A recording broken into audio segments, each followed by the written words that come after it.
Kaloor stadium വിവാദത്തിൽ മലക്കം മറിഞ്ഞിരിക്കുന്നു GCDA. Stadium നവീകരണത്തിനായി sponsor തന്നിഷ്ടപ്രകാരം ഒന്നും ചെയ്തിട്ടില്ലെന്ന് പറഞ്ഞ ചെയർമാൻ പിന്നീട് നിലപാട് തിരുത്തി. സ്പോൺസറായി ആന്റോ അഗസ്റ്റിനുമായല്ല, സർക്കാർ ഏജൻസിയുമായാണ് കരാറെന്നുമായിരുന്നു K. ചന്ദ്രൻപിള്ളയുടെ മലക്കം മറിച്ചിൽ.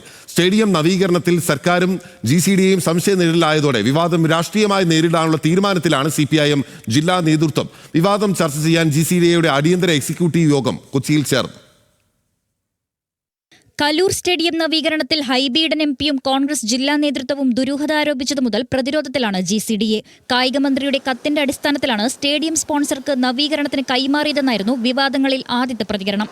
സ്പോൺസർ തന്നിഷ്ടപ്രകാരം ഒന്നും ചെയ്തിട്ടില്ലെന്നും നിർമ്മാണ പ്രവർത്തനങ്ങൾക്ക് കരാറുണ്ടെന്നും GCDA ചെയർമാൻ K. ചന്ദ്രൻപിള്ള ഇന്ന് ആവർത്തിച്ചു. സ്റ്റേഡിയത്തിന്റെ അകത്തേക്ക് ഇന്നലെ ടർഫിൽ കയറിയത് വളരെ തെറ്റാണ്, ക്രിമിനൽ നടപടിയാണ്. അത്രമാത്രം പരിപാലിക്കേണ്ട ഒരു ടർഫിനകത്ത് ഗുണ്ടായുസത്തിന് വേണ്ടി കോൺഗ്രസ് നേതാക്കന്മാർ ജില്ലാ പ്രസിഡന്റ് നേതൃത്വത്തിൽ ഇറങ്ങിയത് വളരെ തെറ്റാണ്. അതൊക്കെ ഈ നാട്ടിലെ ജനങ്ങളോട് ചെയ്യുന്ന വലിയ ഒരു അനാദരവാണ്. എന്നാൽ നിമിഷങ്ങൾക്കകം ചെയർമാൻ നിലപാട് തിരുത്തി. സ്പോൺസറുമായി നേരിട്ടല്ല, സ്പോർട്സ് കേരള ഫൗണ്ടേഷനുമായാണ് കരാറെന്ന് ചന്ദ്രൻപിള്ള.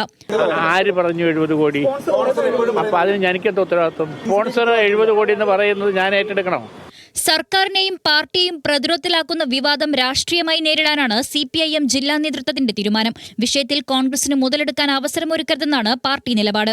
അപ്പം മെസ്സി വരരുത്, ഈ പരിപാടി നടക്കരുത് എന്ന് കോൺഗ്രസ് ആഗ്രഹിക്കുന്നു എന്നല്ലേ ഇത് കാണിക്കുന്നത്? അപ്പം രാഷ്ട്രീയമായി ആക്രമിക്കാനുള്ള ഒരു സാഹചര്യം ഇതിനെ മാറ്റുകയും ഇത്തരത്തിലുള്ള പ്രവർത്തനത്തിലൂടെ ഇത് അലങ്കോലപ്പെടുത്താൻ കഴിയുമോ എന്ന നിലയിലേക്കാണ് കോൺഗ്രസ് ഈ കാര്യങ്ങൾ കൊണ്ടുപോകുന്നത്. സ്റ്റേഡിയം കൈമാറ്റത്തിൽ വീഴ്ച പറ്റിയിട്ടില്ലെന്നും ചട്ടങ്ങളെല്ലാം പാലിച്ചെന്നും K. ചന്ദ്രൻപിള്ള പാർട്ടിയെ അറിയിച്ചു. സ്റ്റേഡിയം നവീകരിക്കുകയല്ലേ, പൊളിക്കുകയല്ലോ എന്നായിരുന്നു മന്ത്രി MP രാജേഷിന്റെ പ്രതികരണം. സ്റ്റേഡിയം നവീകരിക്കുകയല്ലേ ചെയ്യുന്നത്, സ്റ്റേഡിയം പൊളിച്ചു മാറ്റൊന്നുമല്ലല്ലോ ചെയ്യുന്നത്, നവീകരിക്കുകയല്ലേ ചെയ്യുന്നത്. സ്റ്റേഡിയം കൈമാറിയതിൽ വീഴ്ചയുണ്ടായെന്നാരോപിച്ച് കടവന്ത്രയിലെ GCDA ഓഫീസിലേക്ക് യുവമോർച്ച പ്രവർത്തകർ മാർച്ച് നടത്തി.